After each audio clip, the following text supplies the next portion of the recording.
براسی باقی خودو و گلک کسی هانا نافدار ام بیجن حتی نی به جمیل هور و به علی تجو کس نوارگار جی گلک استران موزیک لیخست به کمانجه دهات ناسکرن ایسان جیر بون حتی نی کوگیش نسر دلوغانی افا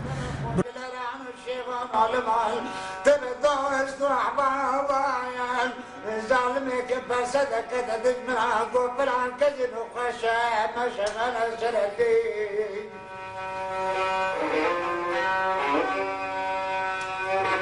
قلوب لا يكون الطوب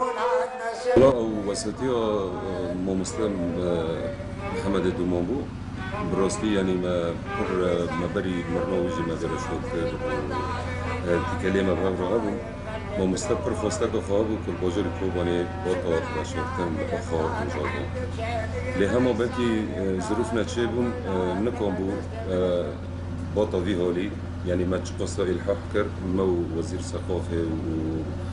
چه هنرمند می کوبانی اتحاد فنانین هبون ما الحاح کرد و ما بانی ویدر که ام چونه کانتونه حواله ما چونه کانتونه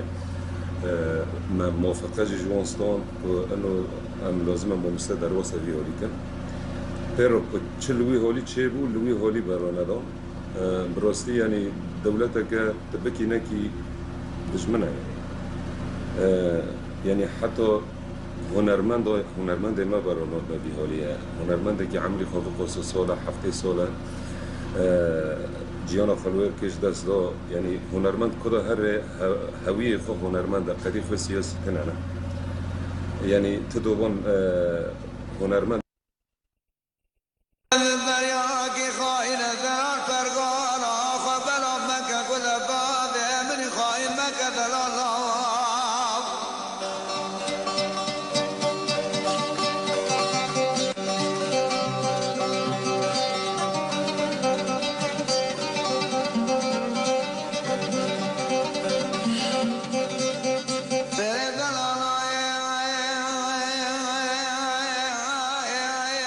ام دبینن صادون جی در باستن بلکه کسی وانا کلوی در کی داره سر بلوونیا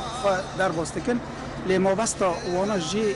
هر تم دمینه آرمانجا کردیتی یعنی وانا وقت کار خبات کری زانه وقت انسان جی